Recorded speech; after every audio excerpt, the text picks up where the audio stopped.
Hello, and welcome to Tales from the Hut and Hangar. This Aviation Rarities episode is about the Breguet 470 T12 Fulgur. French company Breguet Aviation started designing a twin-engine transport aircraft in the early 1930s. A mock-up of this initial design, designated the 46T, was displayed at the 1934 Paris Air Show. And yes, it does look like a DC-2. This was a coincidence. It did share its wing design with the previous Breguet aircraft, the 460 and the 462. The aircraft's tail was identical to that of the 460 M5 Vulture. The new design, named the Fulgur, the Latin word for lightning, it was redesignated Breguet 470 T12. It was a low-winged monoplane of all-metal construction, accommodating 12 passengers and had a retractable tail wheel. The three-part wing included two spars made of high-strength steel. The trailing edge was occupied by ailerons and slotted flaps. The instrument panel included an autopilot and a radio compass. Piloted by Michel Detroit, the Breguet 470 T12, with number 1 written on its tail, made its maiden flight at Villers-Cotterêts on the 5th of March 1936. And after a satisfactory testing, it received its certificate of airworthiness and civil registration of Foxtrot Alpha, Papa Delta Yankee. So its specifications and performance: it had a crew of 2 to 3 and 12 passengers. Its wingspan was 20.50 metres. Its length was 15.32 metres. Its height was 5.93 metres. Empty plane weight of 4,840 kilograms. Normal takeoff weight of 8,200 kilograms. And its maximum takeoff weight was 8,600 kilograms. The engine type was two Gnome Rhone 14-cylinder air-cooled radial engines with 804 horsepower each. Its maximum speed was 385 kph and its cruising speed was 340 kph. And its practical range was 2,000 km and its practical ceiling was 6,000 metres. And here's a nice clip from Pathé. Notice how the undercarriage drops down once it goes past the aircraft tail. Obviously a bit of clever editing. So I'll play it again slowly so you can see it better. It's claimed at the time its maximum speed of 385 kph or 239 mph to be the fastest commercial aircraft in the world. And because of its speed, the Fulgur was then entered into the 1936 Paris-Saigon-Paris air race with the hope of winning a large cash prize of 1,800,000 francs. On October the 25th, 1936, and that was a little over 7 months after its first flight, the Fulgur departed Bourget at 06:04 am, heading for Saigon. Its crew members were Air France's chief pilot, Michel Detroit, and pilot Gaston Demont, who acted as a navigator and a co-pilot, and their radio operator was Louis Agnew. But later on during the flight, they had an issue with the oil pump in its system.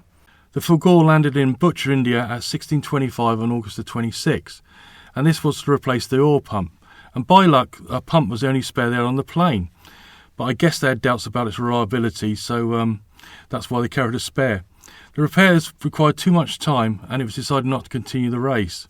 That's a bit sad. So after this, on the nose of the aircraft was marked Paris 1937 Exposition Internationale. So next up was the 1937 Damascus Paris race. Two pilots called Cadeau and Arnoux, who signed up to take part in the race, did not have their own plane and hunted round, and they heard that Fulgur was possibly available. When they found it, it was in bits and had no engines, bit of a problem.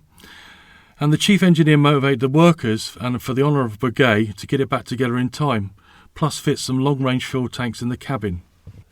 They worked at a remarkable pace day and night, and the work was completed in 15 days. The new engines for it came from a Breguet Weibo 670T, and the additional tanks from a Breguet 413, and that was a very tight fit. The new chief pilot Maurice Claes performed test flights, and they turned out to be satisfactory. Now on the nose of the aircraft, it carried the name of the last chief pilot, Roly Ribert, who sadly died. The total prize money offered by the Ministry of Aviation reached 3 million francs, and it was to be divided between the first 3 aircraft. And the final results were, the top 3 were civilianised Savio Marchetti S-79C bombers, and fourth was the lovely de Havilland DH-88 Comet, Golf Alpha, Charlie Sierra Sierra. The Fulgur finished the race in 5th place with an average speed of 209 kph, and that's 180 mph. And the reason it came 5th was in Damascus the mechanic wanted to refuel the aircraft in record time. But the fuselage tanks were overfilled, and the crew had to wait for more than half an hour cleaning up and to save the engine from starting a possible fire. The crew said without this delay the Fulgur may have finished higher or even won. But after all this, it simply became a hangar queen and was just parked up. And then it had a lifeline. The aircraft was then sold to the Spanish Republican government, who were desperate for aircraft at the time of the Spanish Civil War.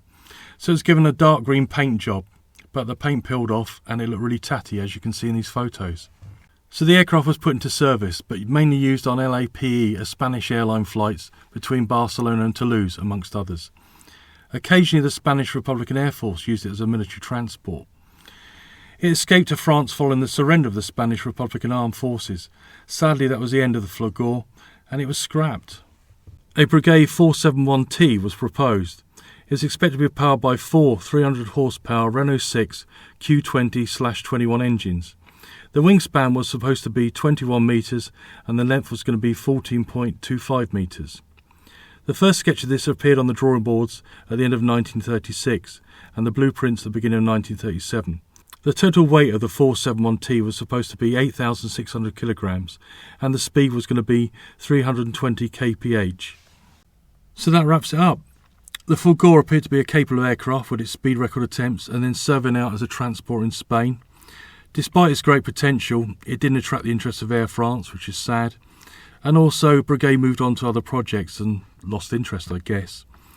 Anyway, thanks very much for watching again, and like and subscribe, leave any comments, and do have a look at other content on this channel. So for now, goodbye.